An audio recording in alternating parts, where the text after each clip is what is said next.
Okay, folks, this is episode 198 of the Over 50 Health and Wellness Show, and I can't believe that in almost 200 shows, we've yet to seriously tackle bone health. Well, all that changes right now. Today, we're going to take a deep dive into osteopenia and osteoporosis and what specific actions we can take to prevent, arrest, and even reverse deteriorating bone health. If you're interested in optimizing your bone health, stick around. We're going to put together a holistic bone building plan just for you.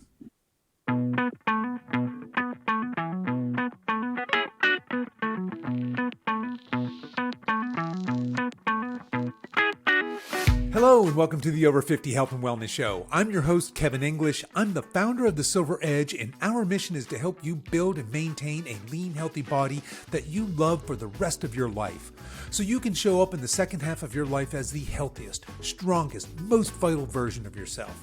We have a great show for you today. Dr. Neustadt is here, and he's going to help us improve our bone health and decrease our risk of fractured and broken bones as we age.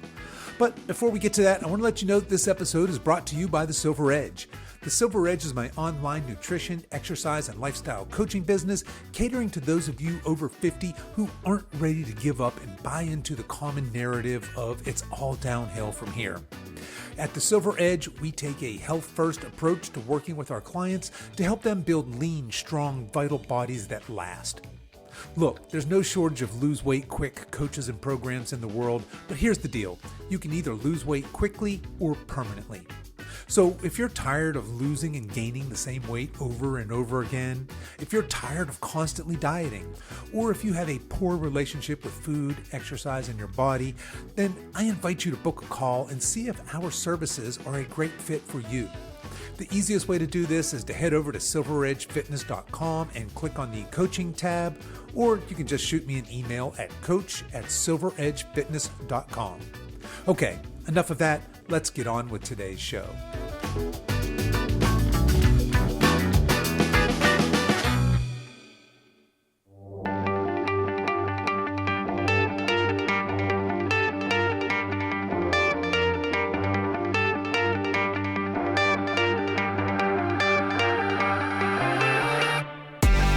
My guest today is Dr. Neustadt.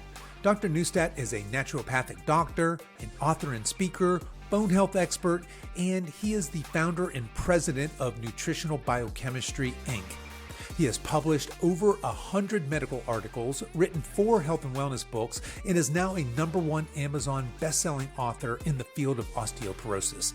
His most recent book is Fracture Proof Your Bones, a comprehensive guide to osteoporosis. Join us today as Dr. Neustadt defines osteoporosis and its impact and helps us build a holistic bone building plan to ensure optimal bone health and to help us prevent bone fractures and breaks as we age.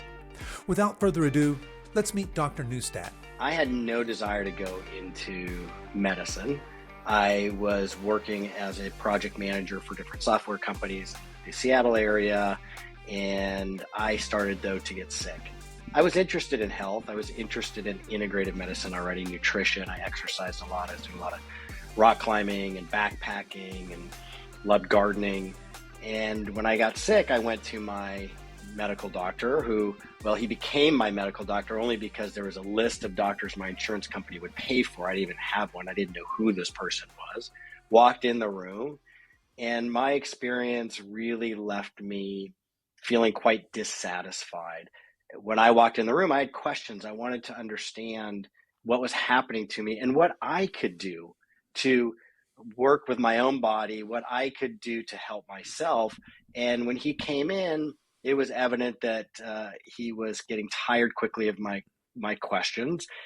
Already had his prescription pad out when he walked in the room, and just wanted to write me a prescription and move on to the next patient. And I left, as I said, quite dissatisfied. I had heard about Bastyr University. It's a naturopathic medical school in the Seattle area.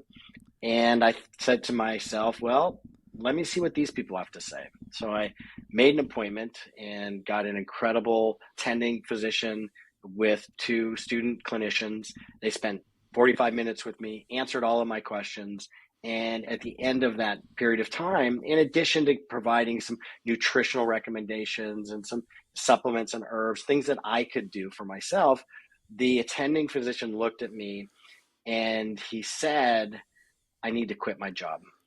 And where did that come from? Well, one of the philosophical underpinnings of naturopathic medicine is to treat the underlying cause.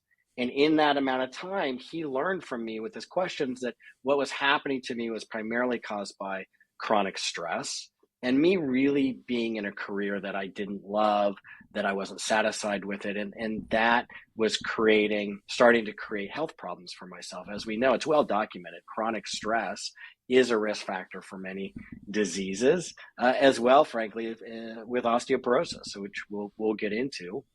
And I loved what I heard. And I think I was just looking at that age in my life for a third party validation, somebody to just recognize what I really knew that I needed anyway. I was interested at that point in integrative medicine, in medicine. And so I quit my job. I left high tech and started the enrollment process to look at different medical schools. I chose naturopathic medicine because it was the only type of medicine, type of 4-year program that had botanical medicine, clinical nutrition, pharmacology, conventional with alternative or integrative medicine, all worked in together in the curriculum. And I love biochemistry. One of my degrees is in botany, where I studied, really emphasized the molecular and cellular biology of plants, and love biochemistry, love how the body uses vitamins, minerals, proteins, fats to do its job. And that's how I started to get involved with functional medicine and functional testing. With respect to osteoporosis, I never thought I'd specialize in bones. But what happened is I got out into clinical practice and I was working with a few patients that had osteoporosis, and I was happy and thought I was doing a good job. My mother-in-law has osteoporosis and she was working with her conventional physician. I was helping her a little bit as well. Her bone density test was going up. So she was happy, her doctor was happy, I was happy. And then she fell and broke her hip. And I thought to myself, what is going on? If she was on Fosamax, she was doing all the quote unquote right things. And so I started digging into the research. And what I discovered was shocking, that the narrow, almost blind approach of only looking at bone density and tracking bone density, which is typically the conventional approach, is leaving millions of people woefully unprotected. And it is not the best approach when it comes to looking at maintaining bone strength, reducing fracture risk, and in protecting patients. And so I just started down this research rabbit hole and kept going, and culminated in the book that just came out for me last year, Fracture Proof Your Bones, doing your podcast interview, trying to get the word out to as many people as possible. Okay, so that's quite a story here, and certainly we're going to spend the rest of our time together really deep diving into bone density, bone fractures, bone hip breaks, all that fun stuff. But before we get there, I want to back up a little bit. You used a couple of terms there: integrative medicine, functional medicine. I think you mentioned naturopathic medicine. Are you using these terms interchangeably? Can you talk a little bit? So for folks who may not be familiar with those terms, I think we get the idea of what you're talking about based on the story you just told us. But can you talk to us a little bit about what those terms are and how they're different from conventional medicine? That's a great question.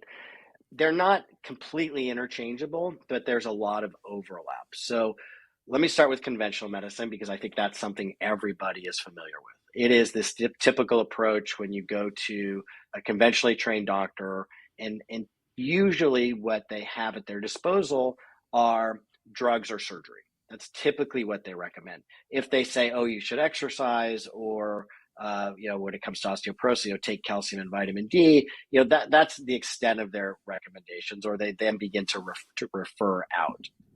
Functional medicine describes a specific approach to medicine, which is more about what's called functional testing, looking at how the body is using its biochemistry, how the biochemistry is functioning, and what we can do to promote it. One of my books is a textbook in functional medicine called Foundations and Applications of Medical Biochemistry in Clinical Practice. And biochemistry is this, people get PhDs, it's a big word, it's very technical, but the bottom line is biochemistry is how the body uses vitamins, minerals, fats, and proteins or amino acids to do its job. And now things like nutritional deficiencies, allergies, infections, environmental toxins can interfere with the proper biochemical functioning and create diseases. The idea is that, look, if you weren't sick 5 years from now or 3 years from now, and you are now, something's likely changed in your biochemistry. Can we run some tests to see what that is and correct it? Instead of the pharmaceutical approach, which is to use a drug to take over the body's biochemistry, it's can we work with the body's own functions, own biochemistry, how the body naturally is wired to work to restore health and promote health naturally, using vitamins, using herbs, using lifestyle, diet, etc. That's the functional medicine approach. Naturopathic medicine is a discrete area of medicine or training within medicine that has its own philosophy and underpinning that dates back hundreds of years. So within naturopathic medicine, the philosophy of naturopathic medicine is similar to conventional medicine in that we all take the Hippocratic oath, first do no harm. But if you ask a medical doctor, well, okay, what's next? What does that mean? There's nothing else about the philosophy that I've ever heard that guides them in their decision making. With naturopathic medicine, it's not just first do no harm, but it's doctor as teacher as well. So our role is to help teach people about their bodies, about what they can do to improve their health, to empower them. The other is identify and treat the underlying cause. Now, functional testing or functional medicine may be one part of looking at that picture, doing some testing, identifying what's going on, because the best treatment plan flows or comes from the best diagnosis, or that testing may not be part of it. It just depends on what the patient is experiencing and what the patient needs. The other part of that is doctor as teacher is prevention. Not ideally, we will be preventing disease from occurring, but also the best treatments not only help somebody now feel better, but can help prevent diseases from happening in the future. And then what we also have is what's called a hierarchy of therapeutics. And that is, we don't go straight to medications. Now, I have a DEA number where naturopathic doctors are licensed. It's within the scope of practice, we can prescribe medications. But typically, we prefer not to first. It's not our first line because that's a higher force intervention. Again, it takes over the body's biochemistry. It typically, in most cases, doesn't cure the disease. There are some cases that it does. I mean, antibiotics are amazing, and that will cure a disease if you have an infection. And there are reasons to use pharmaceuticals. I'm not against them. There are great reasons when to use them, but it doesn't have to be always the first line that we turn to. There are oftentimes other options. And so on that hierarchy of therapeutics, the lowest force intervention that we can do to get the greatest benefit with the lowest risks is what we should choose first. So that could be diet, exercise, lifestyle, nutrition, dietary supplements, herbs. It could, though, be, look, you need surgery or you need a drug. There are just more options within our toolkit.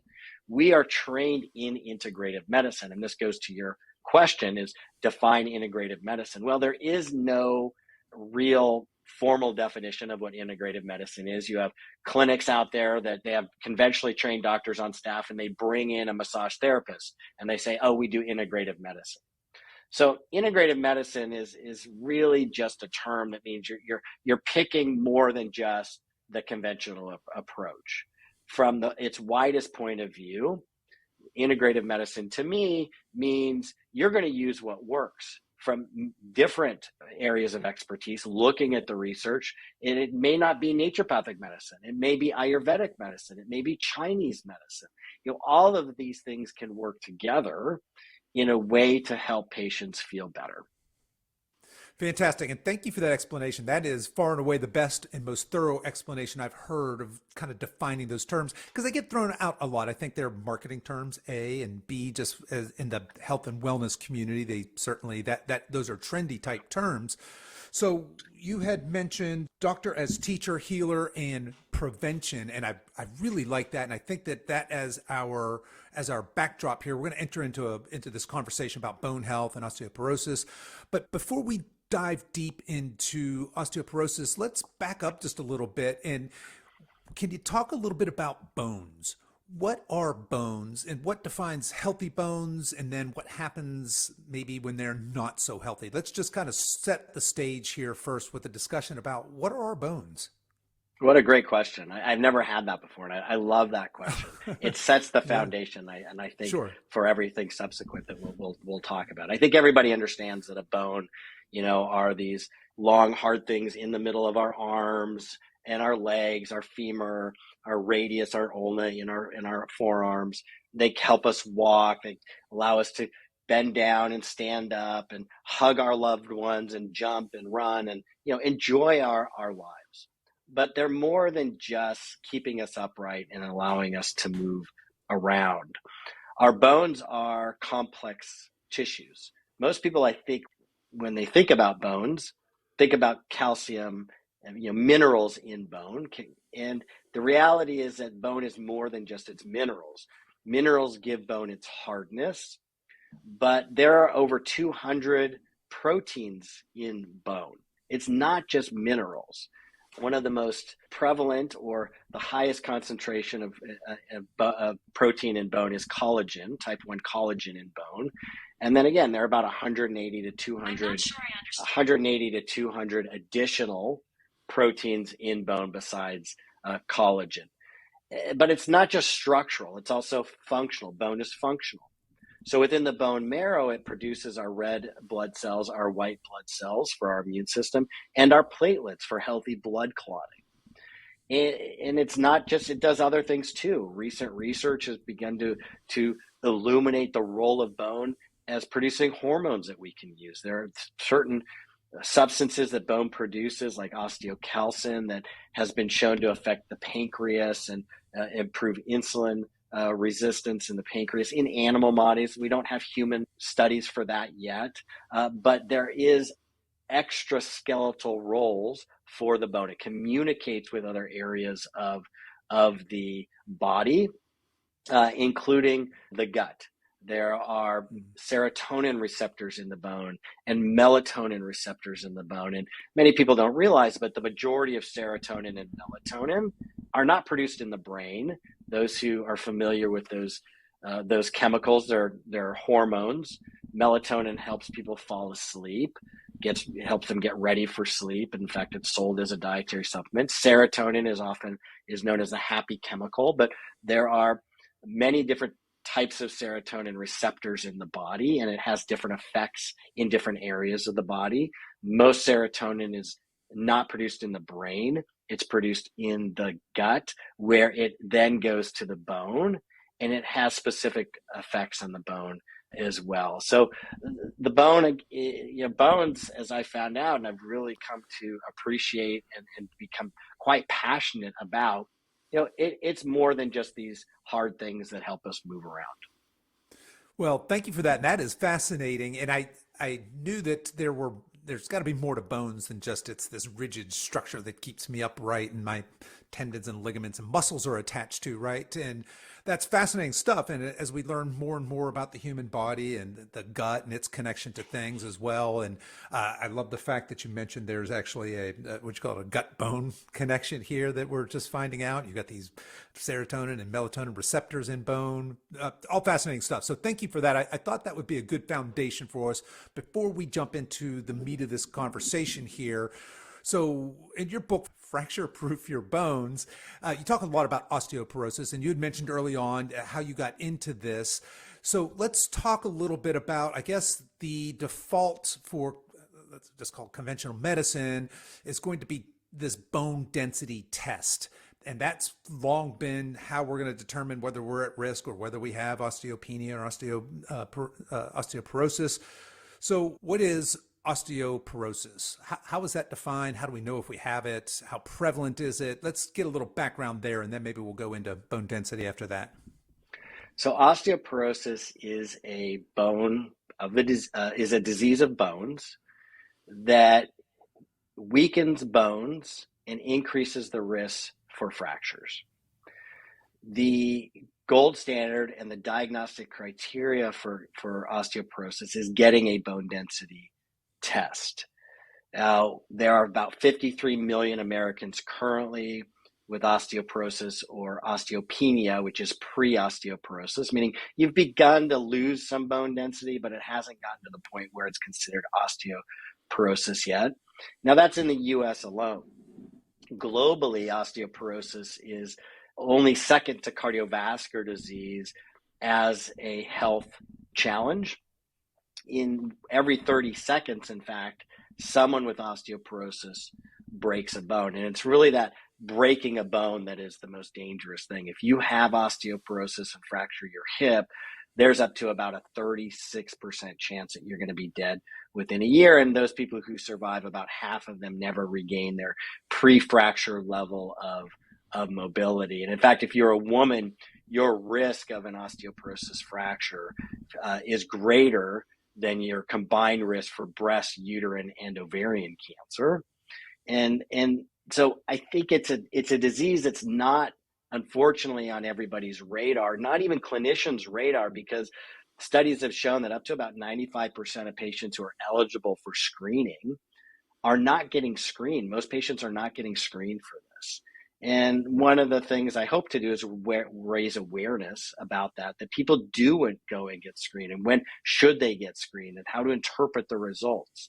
So a bone density test is the gold standard because historically that's really how the disease and the definition of the disease developed. Back in the 1940s, there was a physician who did experiments on pigeons. They noticed at that time that when women went through menopause, that their bones became weaker. And so what he did, he took pigeons and he removed their ovaries, and then he tested them and saw that they lost bone. They lost bone. And it was a disease at the time that he called too little bone in bone. And then as the technology developed further and bone density tests were further refined and developed, the World Health Organization in the 1990s defined the diagnosis of osteoporosis as a T-score of lower than minus 2.5. And what is a T-score? A T-score is a number on a test that's reported on a bone density test. A T-score of minus 2.5 means you've lost enough bone to be categorized as osteoporosis, but only if you're over 50. Under 50, a T-score isn't accurate. You need what's called a Z-score. We can, if you really want to dive into the details, we can. But the bottom line is a T-score compares the patient, which is typically a woman, to another woman in her 20s of the same race. So your bone density is being compared to somebody in their 20s, which is when peak bone density occurs. And then after our 20s, bone density slowly starts to decline. Through menopause, and the 10 years after menopause is the fastest rate of bone loss. Osteopenia is defined as a T-score of minus 1 to minus 2.5. And then again, a T-score of minus 2.5 or lower, minus 2.8, minus 3.0. That's osteoporosis. And we really got to this more from a historical perspective of how the technology developed and how it was promoted and what insurance will cover, all of those factors. But what we then have discovered, and this is since the 1990s, is that a bone density test predicts less than half of women who will break a bone. There was a study that was published in, I believe it was 2008, in the Archives of Internal Medicine, that concluded, in fact, that a bone density test only predicts 44% of women with osteoporosis who will break a bone and only 21% of men. So it's not specific and it's not that sensitive. Organizations that have looked at the research have correctly concluded that fracture risk depends on factors largely other than bone density. And that's why this myopic approach of just looking at this number on a test and people saying, oh, my bone density is going up, I'm protected, and their doctor's happy and they're happy, is leaving millions of people dangerously unprotected. Okay, I want to put a pin in that because I definitely want to come back to that because I think that might have caught some people off guard if we're saying, hey, a bone density scan, which is, let's face it, the gold standard today for determining whether you have osteopenia or osteoporosis, and it's not a great predictor. But let me back up a little bit because I want to talk a little bit about the causes and maybe even symptoms. How would one know if one has osteopenia, right, or is losing bone density?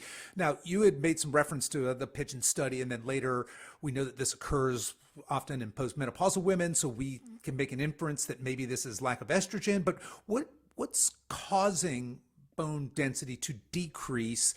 And I suppose although it's more prevalent in women, this also occurs in men. Is that correct? About 20% of cases are in men. Okay. And it is primarily a condition that affects women as they get older. And you're right, it's menopause increases the risk. But even in menopause, even cases of postmenopausal osteoporosis, 30% of those cases are due to other causes, or what's called secondary osteoporosis. And so, yes, just getting older is a risk, as I think everybody knows. It's a risk for all chronic diseases. There are no symptoms with osteoporosis typically, so you don't know you have it until oftentimes what happens is one day somebody just breaks a bone, and then they finally get screened and they realize that they've had it, but they've had it for a while. And they could have been doing things to improve their bone health, improve their bone strength, reduce their fracture risk that whole time, which is why I am a fan, even with the limitations of bone density testing. I do believe that everybody who's eligible should get a bone density test because it is one piece of the puzzle, although it shouldn't be overemphasized. Okay, so our bone density test is one piece of the puzzle. Now, you had mentioned there that there are other risk factors. In fact, you used the term there, secondary osteoporosis. What are some of these other risk factors for fractures and breaks?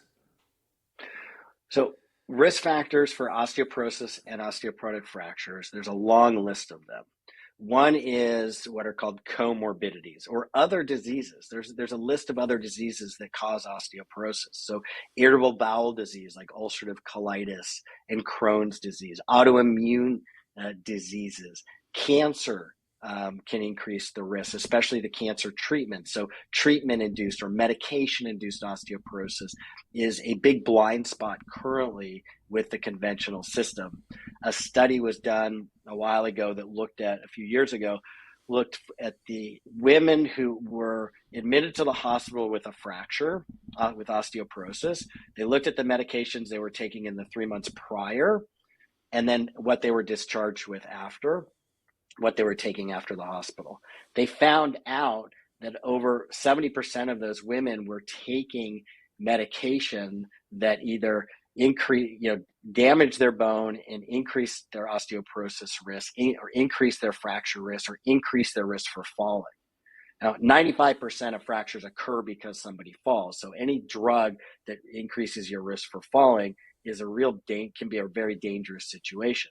Now, when they left the hospital, what they found is there was no net change, meaning when the doctor did happen to identify, yes, this drug is a problem, and to put them off of it, what they did is they often added a different drug that did the same thing. And so a lot of doctors don't mean harm. They're not doing it on purpose. They're just not aware of it.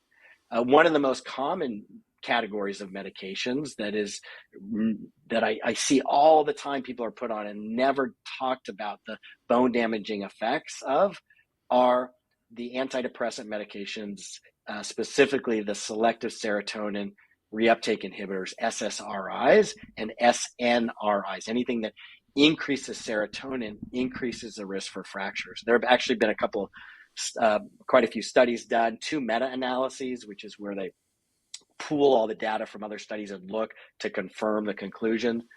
In one of those, they found that for every 19 women taking an SSRI for 1 to 5 years, they will expect one of them to break a bone. And the other category are acid blocking medications, which people are just taking long term. The FDA never approved proton pump inhibitors or histamine 2 reuptake inhibitors or antagonists to take them long term for years at a time. And yet that's exactly what people are doing, and they're available over the counter. In 2010, that was the first warning from the FDA to come out that proton pump inhibitors increase osteoporosis risk. And now we know that people who take them long term, it increases the risk for hip fractures up to about 40% after taking it for 4 years. And it's just this gradual increase over time. Prednisone is another medication. Aromatase inhibitors for breast cancer, that's another risk for osteoporosis and fracture. So there's a long list of medications, and people should talk to their pharmacists. They should talk to their doctors. There's a whole chapter in my book about medication-induced osteoporosis and questions to ask their pharmacist and doctor that people are finding helpful. In terms of other risks for osteoporosis or other factors that cause osteoporosis, anorexia or malnutrition increases the risk for osteoporosis. A stroke, disuse after stroke. Currently smoking increases the risk for osteoporosis. Having a sedentary lifestyle, not exercising, increases the risk for osteoporosis and fractures. The standard American diet, that pro-inflammatory, high in processed food diet, also is a risk for lots of different chronic diseases. So there are many things that create osteoporosis. Okay, so now we're digging in. We're getting into the part of this conversation that really lights me up, because as I was reading through this material, all of this that we've talked about so far is all eye-opening and very interesting. But in your book, you come up with this holistic bone building plan, right? And I'm kind of smiling here because a lot of this is right up my alley. We're talking about nutrition and exercise and a lot of these things we talk about on the show every day. But I just want to back up a little bit before we dive into building this. I'd like you to help us build a holistic bone building plan so that we can prevent this bone density loss. But you mentioned also in your book there's an online tool called FRAX, F-R-A-X. It's an online fracture assessment tool. Is that something that you would recommend that all of my audience go out and do? Is that just for special cases? Talk to us a little bit about that tool and who that might be for or not for. So I'm of the mind, and I believe that people should do anything that will help them raise awareness of this situation, get them asking questions and looking to see how they can improve their health. The fracture risk assessment tool is a free online tool, as you mentioned, that was created over many years looking at different risk factors for osteoporosis. And people can go in, they put in their age, their sex, male or female, if they're taking certain medications like prednisone, but it doesn't ask if you're taking SSRIs. It doesn't ask if you're taking proton pump inhibitors. So there are limitations to that. It asks about family history. It asks if you have a bone density tested. What are the results? Although you don't have to have that. And then it gives you their 10-year risk assessment. It does a pretty good job of looking at your 10-year risk for osteoporosis and fractures, but it has its limitations, like every test has its limitation. And that, again, is just a tool to hopefully open up the conversation. Gotcha. Okay. So if we go out and get this a bone density scan, if we can talk our physician or our insurance into doing that, we maybe get on that FRAX online tool, that we have a couple pieces of information. But really, I think outside of course, I would recommend everybody check out this book. Very, very informative. But really, I think what our plan's going to be are the things we're getting ready to talk about. So when we talk about building out this bone building plan, I believe the first chapter or the first place we start is with diet, the osteoporosis diet. Talk to us. You had already mentioned the standard American diet is a contributing factor towards osteopenia, osteoporosis. Talk to us about what should we be eating for optimal bone health. Well, we should be eating all the nutrients and in a way that help our biochemistry function optimally. And what the research overwhelmingly concludes is that it's a Mediterranean dietary pattern that is the healthiest. Now, there's keto and Atkins and all these other diets, but the Mediterranean dietary pattern is really a lifestyle. It's a way of eating to promote your health for life. It's not a restrictive diet that you do for 6 months. That dietary pattern has been studied for decades. In fact, 50, 60 years, I've never seen one negative study. That dietary pattern has been shown to reduce the risk, is associated with reducing the risk of osteoporosis by 20%, reducing the risk of osteoporosis product fractures, reducing the risk for cancer, reducing your risk for death from cancer, reducing the risk for cardiovascular disease, diabetes, obesity, all-cause mortality. I mean, the list just goes on and on. Essentially, it's a plant-forward diet. It's not a vegetarian or vegan diet. In fact, the research looking at dietary patterns has shown that vegans and vegetarians have an increased risk for osteoporosis. They speculate in the research that may be because they're not getting enough protein. That may be the missing component, and I'll touch on that in a moment. But the dietary pattern with the Mediterranean diet is a plant-forward diet. It has a lot of whole grains in it, legumes, fruits and vegetables, lean proteins like chicken and fish. Red meat is eaten maybe a couple times a month, definitely not multiple times a week like here in the US. And walking and water, that's all part of this healthy dietary pattern. The protein component of it is interesting because the Mediterranean diet doesn't give specific grams of protein people should be eating a day, but osteosarcopenia is a dangerous situation. So that's the combination of osteoporosis and muscle loss. Sarcopenia is muscle loss. And as I mentioned, falling is the biggest risk for fractures. And having enough muscle helps you maintain muscle strength and balance to reduce your risk for falling.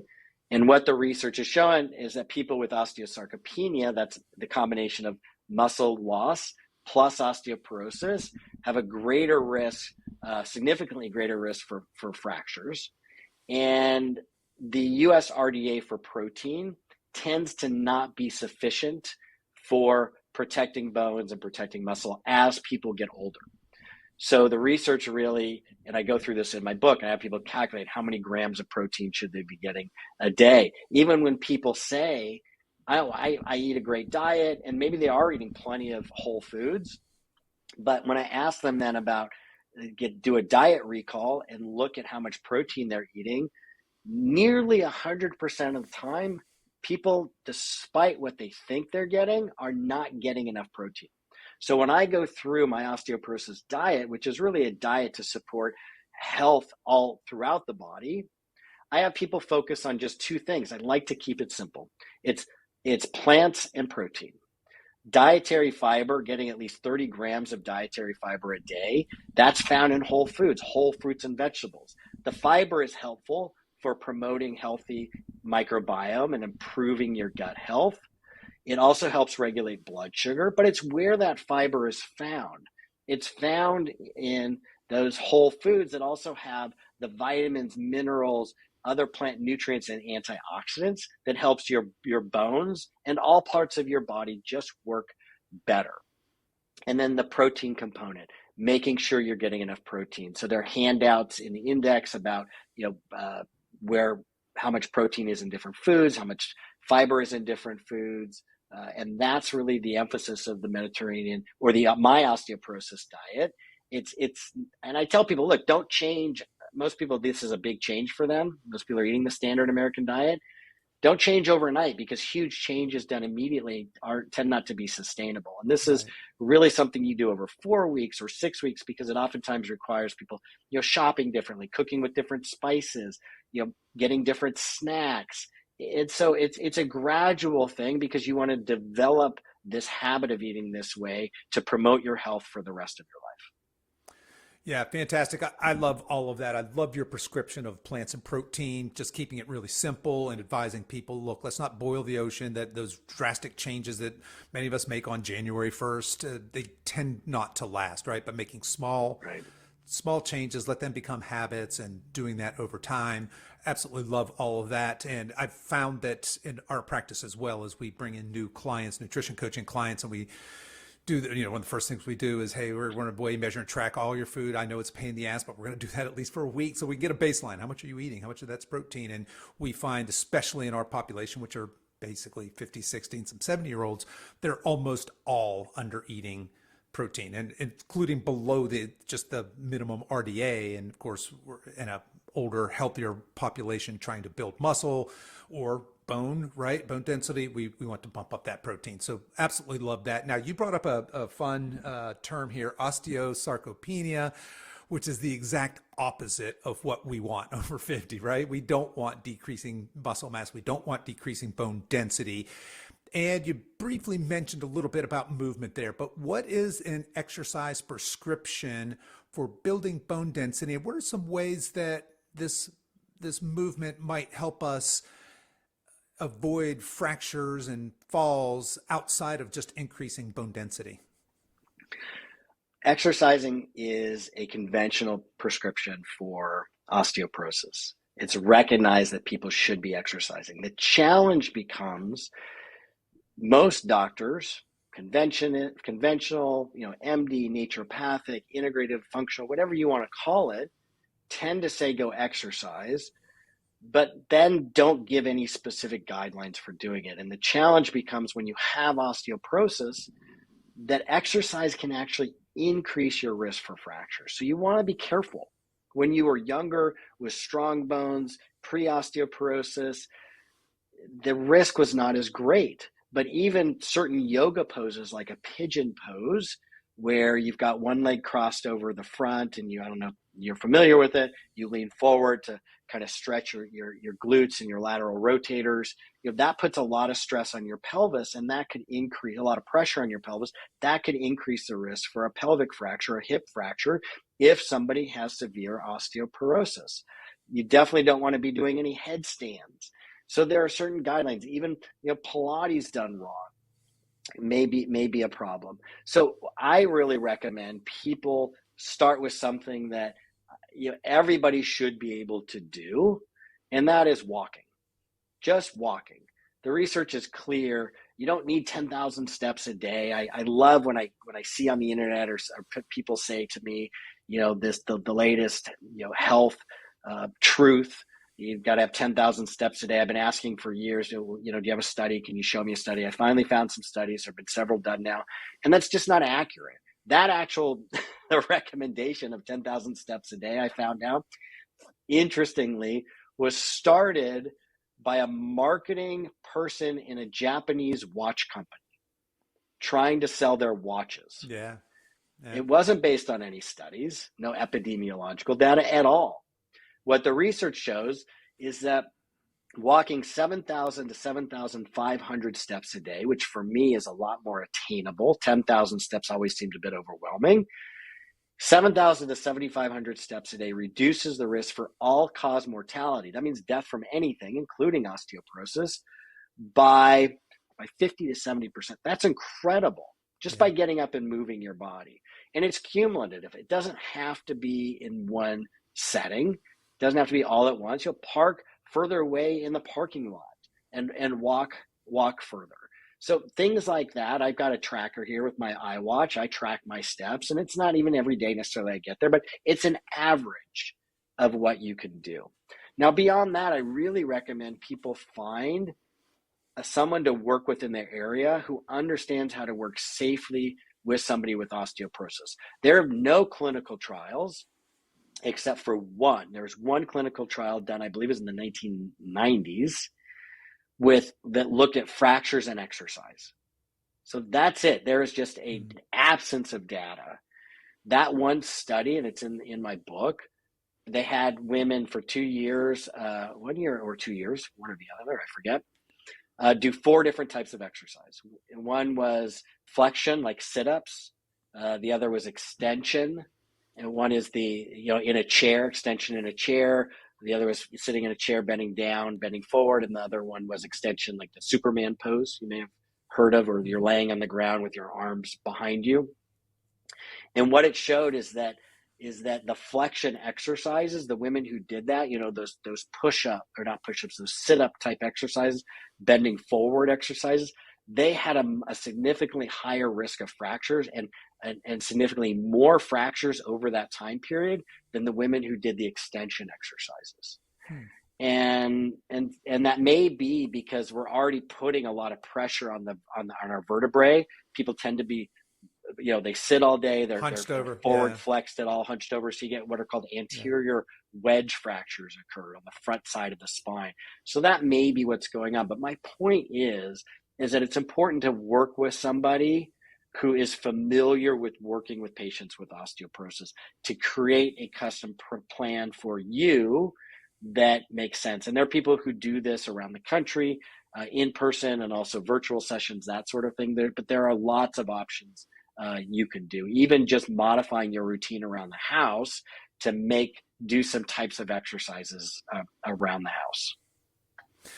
Okay, so that's our prescription for somebody with osteoporosis. What about those of us that were pre-osteopenia, or maybe just starting down that path? We're in that risk factor for osteopenia.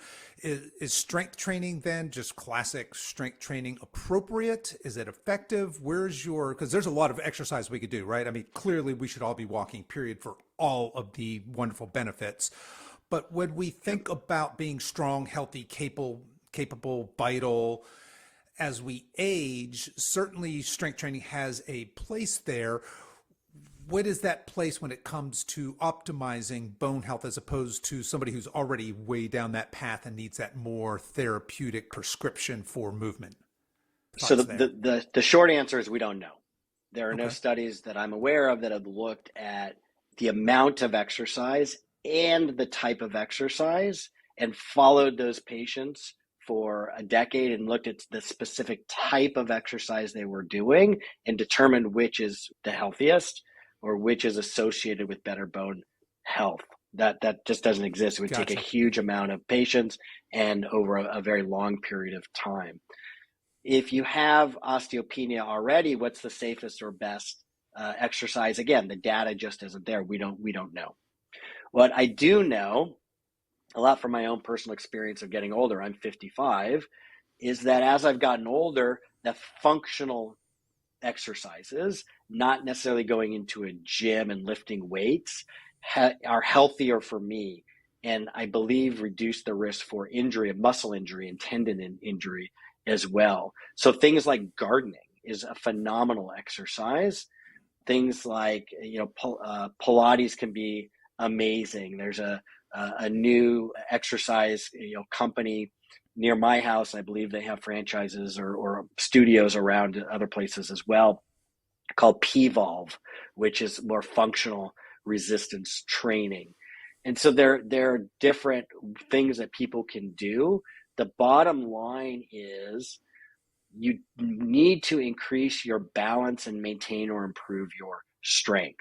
Even something as simple as the stork exercise can be helpful, meaning that while you brush your teeth, that you stand, and you can't really see, but I'm standing on one leg, and you brush your teeth 1 minute on the bottom. You can use the sink to maintain balance if you need to, and then you switch to the top teeth for another minute, and you switch to the other leg, right? And you do that, and you do that twice a day. And when that gets easy, you switch to your non-dominant hand. That'll work a little bit of your core muscle. So all these things are cumulative. Like diet, it can hopefully just be worked into your lifestyle as habits and things that you do. And then there are classes you can take. There are apps you can do at home. Obviously trainers you can work with who are well qualified. And it's just a matter of asking the right questions. And that's in my book as part of helping people, walking them through creating their own approach and their own customized program. I have these take action sections at the end of different chapters. And those give you, for example, the exercise chapter, what to ask, what to look for, what resources to seek out. and how to get them and help people go about creating that for themselves. Gotcha. Okay, so that's interesting. So clearly, anything we can do to increase balance, coordination, agility, all of that's going to help reduce our risk of falling, which will thereby reduce our risk for fractures and breaks. Now, I guess so. What I hear you saying then is, while I can, in fact, arrest or reverse sarcopenia, I can build muscle in 50, 60, 70-year olds. Clearly, that's very well documented. We just don't have the studies to show I can arrest or reverse osteopenia then through strength training. Did I hear that correctly? No, that's not correct. There are some studies that have looked at specific types of like qigong and believe it was yoga. I think it's in my book. I know there are some exercises that have been looked at, strength training exercises that have been shown to improve bone density, but have not been shown. They didn't look at fractures as the endpoint.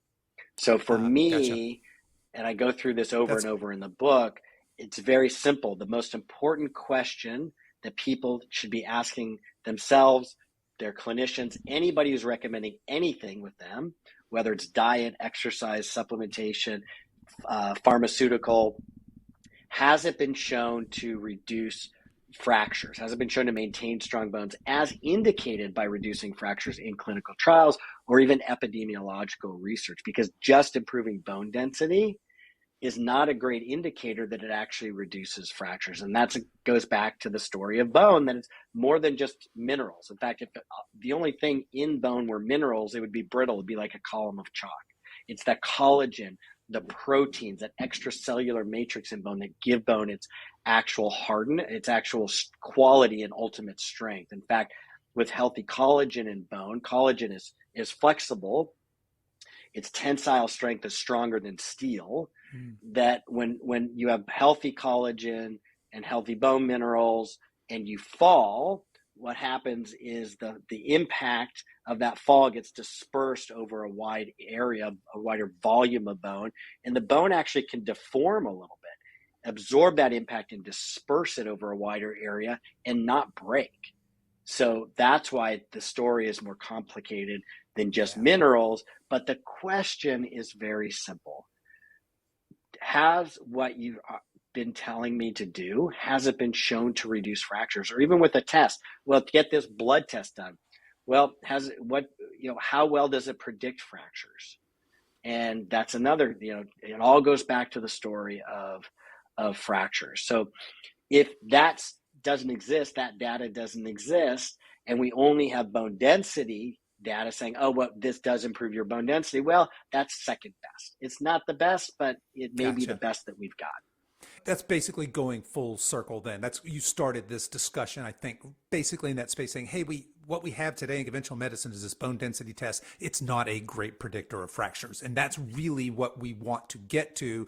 So when I say, hey, strength training, is that yes, I can in fact perhaps help with the bone density, but we don't really have that study yet showing to the end result. Bone density is great. That's fine. I'd rather have better improved bone density than not, I suppose. But if it's not in fact preventing fractures, that's really the outcome that we should be more focused on. Did I get that right? It is, but anything that we can do to reduce your risk of falling reduces your Right. risk of fractures. And Sure. strength And being training, stronger would be correct. clearly. In fact, Gotcha. the most consistent predictor of fractures in studies is somebody's gait or their mobility. Mm, How steady are they on their feet? yeah. So that's where it comes back to that story of strength and balance and how important that is. Okay. So we've got a prescription for our diet. We got a prescription for some movement. Let's talk about a couple things that people might not. Well, one of them definitely we'll get to, and that's going to be the supplements. But before we get there, let's talk about one that we might not be thinking about, and that's stress, or the role of stress, sleep, stress management. Talk to us about how that can affect our risk for fractures. Great question. The research is clear that people who are not getting enough sleep, and typically that's thought of as about a minimum of at least 6 hours a night on average, are at an increased risk for osteoporosis, and it's associated with lower bone density. There was one study done years ago that looked at normal, healthy volunteers and looked at their cortisol level. They tested them cortisol. Even those that were in the normal range, in the high end of normal, but still in the normal range, had faster rate of bone loss than people with lower cortisol. So getting enough sleep is a stress on the body. Living your life in a just type A, always go, go, go, high stress type of existence also appears to be a risk for osteoporosis as well. I think that might catch a lot of people by surprise, but there's, like you had just mentioned, there's a lot of us out there that aren't getting adequate sleep, adequate healthy sleep. And there's a lot of us out there that live these lives of chronic stress where we have all these maybe small, but frequent stressors on our body, raising that cortisol, which again is correlated with decreased bone health. All right. So this is the one that probably most people think about when they think about improving bone health or osteoporosis, just because that's the way we're wired in our Western society, is these medical pharmaceutical interventions. And that's going to be supplements, vitamins, minerals, medications. Let's talk a little bit about what might a healthy supplement strategy be for somebody who either want to prevent this or to arrest it, to reverse it. What can supplements do? Yeah. What's their role?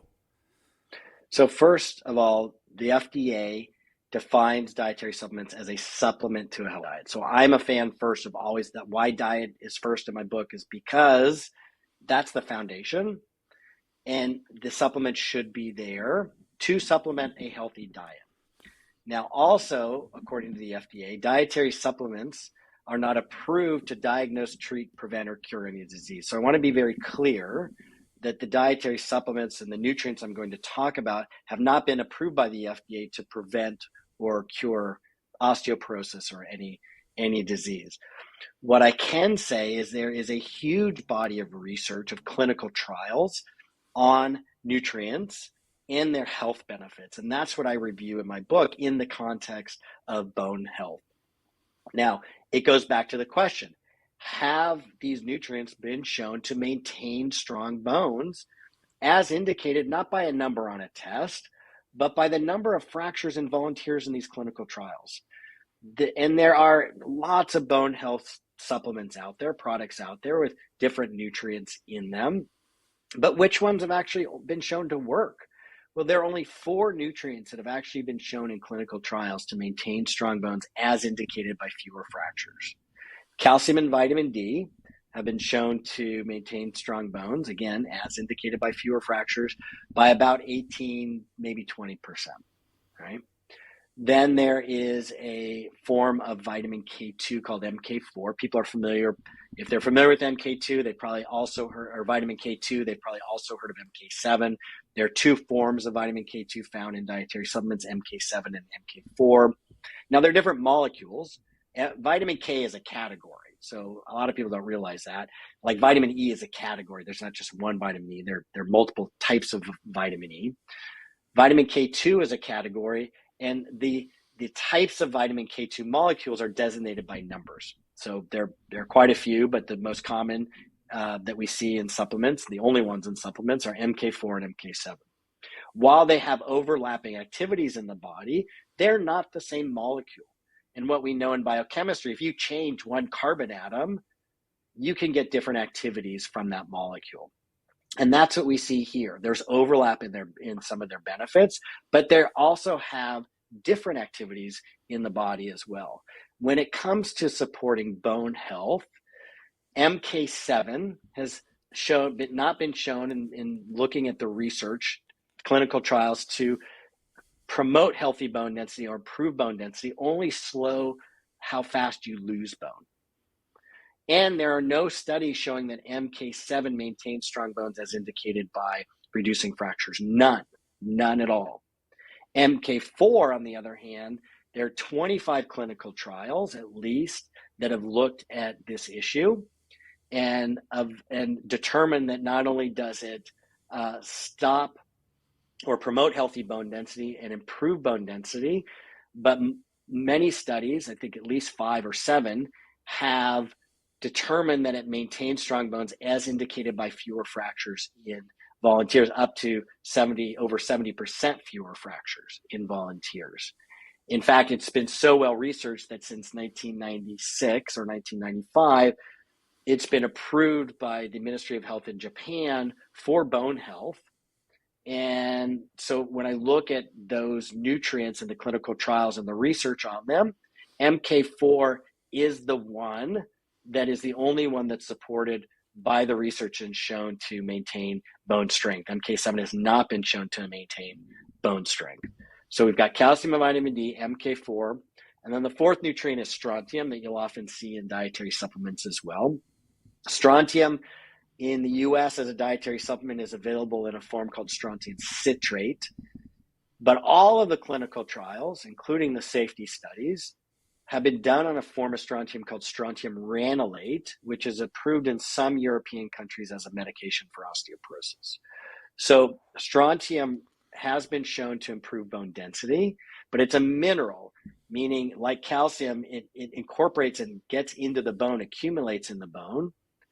And a bone density test is an X-ray test, which shoots an X-ray through the bone. It bounces off the minerals.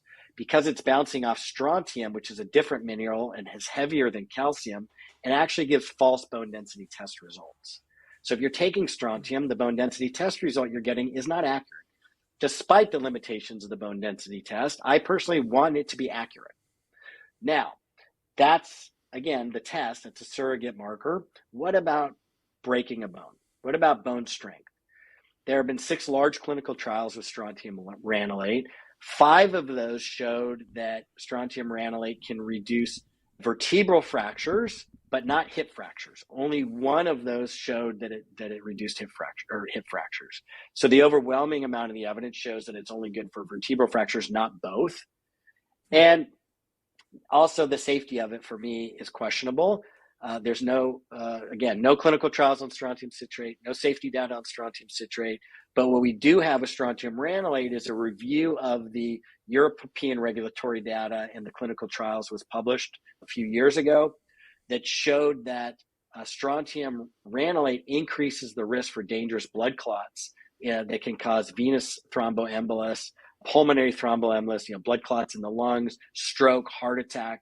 And the conclusion was that for every one patient who's helped by reducing their fracture risk, by preventing a fracture, for every one fracture prevented, they expect one person to get one of these dangerous blood clots that can create a stroke or heart attack. The other nutrients like magnesium that you often find, there's only one study on magnesium, used magnesium oxide. It was in the 1990s.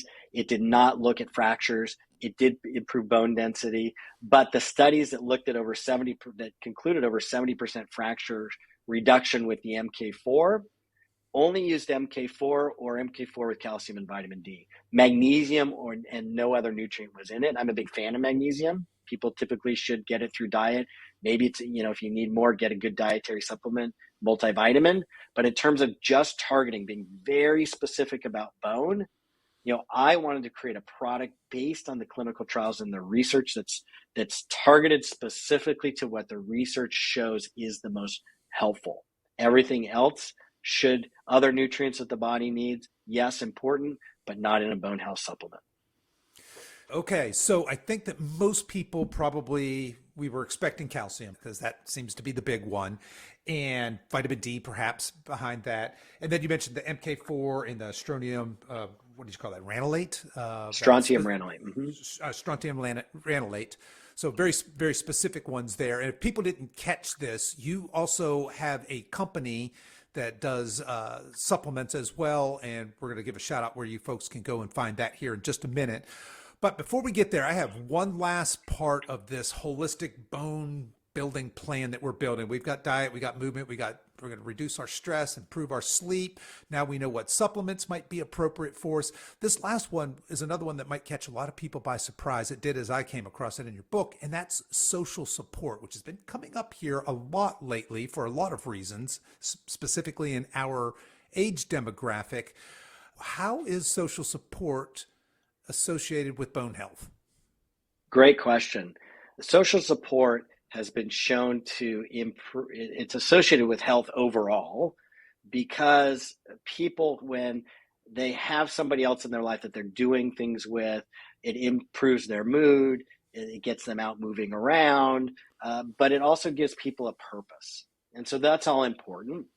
What the research has shown is that social networks are great for not just physical health and mental health, but for resources as well. That people that had a stronger support network had better access to health resources, and also healed faster from fracture, and had a reduced risk for osteoporosis and fracture as well. So social support is incredibly important. Yeah, and so folks may remember last week we talked with John Briggs, I believe, who talked to us a lot about the criticality of social support, specifically for those of us going through life transitions later in life, kids leaving home, considering retirement, all that stuff, and how critical that is for healthy aging. And here it's popping up again in a discussion about osteoporosis.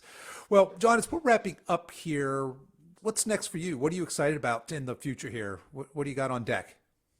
One of the things I'm excited about, talk about social support. One of the volunteer activities that I'm doing is I was asked to be I'm the North American medical advisor to, it's called the Maccabi Games. It's an Olympic style games in Israel this summer. They're flying me over to be in charge of all of overseeing all the medical care for the over 700 teenagers from Canada and the United States. That's coming up this summer. So I'm very excited about that role. Having meaningful work is important, again, to that social support. And I'm practicing what I preach. I'm developing a new talk. I've been asked to give a couple of talks on osteoporosis coming up in the fall at medical conferences. One on cancer treatment-induced osteoporosis and what clinicians can do about that in patients. The other on that gut-bone connection, which is more and more emerging as an important thing. It's not in my book because I still think that the research is premature to have its own chapter, but all of those recommendations in terms of sleep and stress and diet, those help improve the gut as well, and the gut health. So those are things that I'm very excited about. Fantastic. All right. Well, we'll be keeping an eye on all of that. So if people are interested and want to connect with you, how can people learn more and get in touch with you, maybe find supplements, all that stuff? Thank you for asking. My supplement company is NBI. It stands for Nutritional Biochemistry Incorporated. I started it in 2006 out of my medical clinic because I couldn't find the dose or combination of nutrients shown in clinical trials to work, and then I needed to help my patients. So my formulas for bone health, Osteo-K, Osteo-K minis, those are some of the earliest formulas I ever did. They've been on the market, Osteo-K, since 2007. Osteo-K minis a couple years later. It's just a lower calcium amount within the Osteo-K minis for people who don't need as much calcium. And they can find out more information about that. Other products that I've created for memory, energy, focus, mood at nbihealth.com. And through that, you can get to all my social media channels as well. Fantastic. And folks, I will put links to all of that in the show notes. You guys can find that there. Again, that book is titled Fracture Proof Your Bones, a Comprehensive Guide to Osteoporosis. John, I want to thank you so much for coming on the show today and sharing your wisdom and your knowledge with us. I think the work you are doing is fantastic, and just encourage you to keep up the great work. Thank you. I've loved it. Thank you.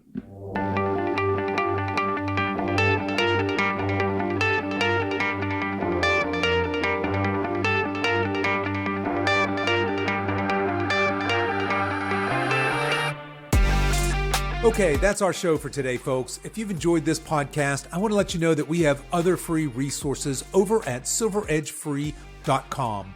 There you'll find our free guides with our top tips on nutrition, exercise, and healthy lifestyle to assist you in your weight loss and fitness journey. So feel free to head over there and download anything that looks useful to you. I'll put links to everything we talked about in the show notes, and you can find those over at silveredgefitness.com/198. As we wrap up our time together today, you can show your support for this show in two important ways. The first is to tell a friend about this podcast and encourage them to give it a listen. The second is for you YouTube folks to click the like and subscribe buttons, and you podcast folks to please consider giving this podcast a 5-star review on whatever platform you listen to podcasts on, and be sure to subscribe and follow so you don't miss any future episodes. I really appreciate you spending your time with me today, and until next time, stay strong.